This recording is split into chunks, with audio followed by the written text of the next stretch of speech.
మొదటి సమూయేలు గ్రంథము 23వ అధ్యాయము. తరువాత ఫిలిష్తీయులు కెయీలా మీద యుద్ధము చేసి కళ్ళముల మీది ధాన్యమును దోచుకొనుచున్నారని దావీదునకు వినబడెను. అంతటా దావీదు, నేను వెళ్ళి ఈ ఫిలిష్తీయులను హతము చేయుదునా అని యెహోవా యొద్ద విచారణ చేయగా, యెహోవా, నీవు వెళ్ళి ఫిలిష్తీయులను హతము చేసి కెయీలాను రక్షించుమని దావీదునకు సెలవిచ్చెను. దావీదుతో కూడియున్న జనులు, మేము ఇచ్చట యూదా దేశములో ఉండినను మాకు భయముగానున్నది. ఫిలిష్తీయుల సైన్యములకెదురుగా కెయీలాకు మేము వచ్చిన ఎడల మరింత భయము కలుగును గదా అని దావీదుతో అనగా, దావీదు మరలా యెహోవా యొద్ద విచారణ చేసెను. నీవు లేచి కెయీలాకు వెళ్ళుము, ఫిలిష్తీయులను నీ చేతికి అప్పగించుదునని యెహోవా సెలవీయగా, దావీదును అతని జనులను కెయీలాకు వచ్చి ఫిలిష్తీయులతో యుద్ధము చేసి వారిని లెస్సగా హతము చేసి వారి పశువులను దోచుకొని వచ్చిరి. ఈలాగున దావీదు కెయీలా కాపురస్తులను రక్షించెను. అహీమెలకు కుమారుడైన అబ్యాతారు ఏఫోదు చేత పట్టుకొని పారిపోయి కెయీలాలోనున్న దావీదు నొద్దకు వచ్చెను. దావీదు కెయీలాకు వచ్చిన సంగతి సౌలు విని, దావీదు ద్వారములను అడ్డగడలను గల పట్టణములో ప్రవేశించి అందులో మూయబడి ఉన్నాడు, దేవుడతనిని నా చేతికి అప్పగించెననుకొనెను. కాబట్టి సౌలు కెయీలాకు పోయి దావీదును అతని జనులను ముట్టడింపవలెనని జనులందరినీ యుద్ధమునకు పిలువనంపించెను. సౌలు తనకు కీడే ఉద్దేశించుచున్నాడని దావీదు ఎరిగి యాజకుడైన అబ్యాతారును ఏఫోదును తెమ్మనెను. అప్పుడు దావీదు, ఇశ్రాయేలీయుల దేవా యెహోవా, సౌలు కెయీలాకు వచ్చి నన్ను బట్టి పట్టణమును పాడు చేయనుద్దేశించుచున్నాడని నీ దాసుడనైన నాకు రూఢిగా తెలియబడి ఉన్నది. కెయీలా జనులు నన్ను అతని చేతికి అప్పగించుదురా? నీ దాసుడనైన నాకు వినబడినట్లు సౌలు దిగివచ్చునా?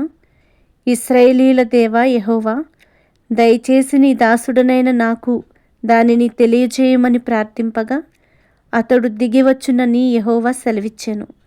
కెయీలా జనులు నన్ను నా జనులను సౌలు చేతికి అప్పగించుదురా అని దావీదు మరల మనవి చేయగా, యెహోవా, వారు నిన్ను అప్పగించుదురని సెలవిచ్చెను. అంతటా దావీదును దాదాపు 600 మంది అయిన అతని జనులను లేచి కెయీలాలో నుండి తరలి ఎక్కడికి పోగలరో అక్కడకు వెళ్ళిరి. దావీదు కెయీలాలో నుండి తప్పించుకొనిన సంగతి సౌలు విని వెళ్ళక మానెను.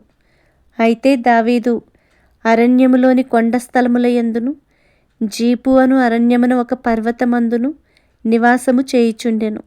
సౌలు అనుదినము అతని వెతికినను దేవుడు సౌలు చేతికి అతనిని అప్పగించలేదు. తన ప్రాణము తీయుటకై సౌలు బయలుదేరినని తెలుసుకొని దావీదు జీపు అరణ్యములో ఒక వనమున దిగెను. అప్పుడు సౌలు కుమారుడైన యోనాతాను లేచి వనములోనున్న దావీదునొద్దకు వచ్చి, నా తండ్రి అయిన సౌలు నిన్ను పట్టుకొనజాలడు, నీవు భయపడవద్దు, నీవు ఇశ్రాయేలీయులకు రాజువగుదువు, నేను నీకు సహకారినవుదును, ఇది నా తండ్రి అయిన సౌలునకు తెలిసియున్నదని అతనితో చెప్పి దేవుని బట్టి అతని బలపరచెను. వీరిద్దరూ యెహోవా సన్నిధిని నిబంధన చేసుకొనిన తరువాత దావీదు వనములో నిలిచెను. యోనాతాను తన ఇంటికి తిరిగి వెళ్ళెను. జీఫీయులు బయలుదేరి గిబియాలోనున్న సౌలునొద్దకు వచ్చి యొషీమోనుకు దక్షిణముననున్న హకీలా మన్యములోని అరణ్యమున కొండ స్థలముల యందు మా మధ్య దావీదు దాగియున్నాడే, రాజా, నీ మనోభీష్టమంతటి చొప్పున దిగిరమ్ము, రాజవైన నీ చేతికి అతనిని అప్పగించుట మా పని అని చెప్పగా, సౌలు వారితో ఇట్లనెను, మీరు నా యందు కనికరపడినందుకై మీకు యెహోవా ఆశీర్వాదము కలుగునుగాక. మీరు పోయి అతడు ఉండు స్థలము ఏదైనది, అతనిని చూచినవాడు ఎవడైనది నిశ్చయముగా తెలుసుకొనుడి. అతడు బహు యుక్తిగా ప్రవర్తించుచున్నాడని నాకు వినబడెను గనుక మీరు బహు జాగ్రత్తగా నుండి అతడుండు మరుగు తావులను కనిపెట్టియున్న సంగతి అంతా నాకు తెలియజేయుటకై మరలా నా యొద్దకు తప్పక రండి. అప్పుడు నేను మీతో కూడా వత్తును. అతడు దేశములో ఎక్కడ నుండినను యూదావారందరిలో నేను అతని వెతికి పట్టుకొందును. అంతటా వారు లేచి సౌలు కంటే ముందు జీపునకు తిరిగి వెళ్ళిరి. దావీదును అతని జనులను యోషీమోనుకు దక్షిణపు వైపుననున్న మైదానములోని మాయోను అరణ్యములో ఉండగా సౌలును అతని జనులను తన్ను వెదకుటకై బయలుదేరిన మాట దావీదు విని కొండ శిఖరము దిగి మాయను అరణ్యమందు నివాసము చేసెను. సౌలు అది విని మాయను అరణ్యములో దావీదును తరుమబోయెను. అయితే సౌలు పర్వతము ఈ తట్టునను దావీదును అతని జనులను పర్వతము ఆ తట్టునను పోవుచుండగా దావీదు సౌలు దగ్గర నుండి తప్పించుకొని పోవలనని త్వరపడుచుండెను.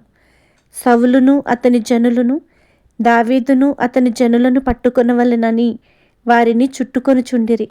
ఇట్లుండగా దూతయొకడు సౌలునొద్దకు వచ్చి, నీవు త్వరగా రమ్ము, ఫిలిష్తీయులు దండెత్తి వచ్చి దేశంలో చొరబడి ఉన్నారని చెప్పగా సౌలు దావీదును తరుముట మాని వెనుకకు తిరిగి ఫిలిష్తీయులను ఎదుర్కొనబోయెను. కాబట్టి సెలహమ్మలెకోతు అని ఆ స్థలమునకు పేరు పెట్టబడెను. తరువాత దావీదు అక్కడ నుండి పోయి ఏన్గెదీకి వచ్చి కొండ స్థలములలో నివాసము చేయుచుండెను.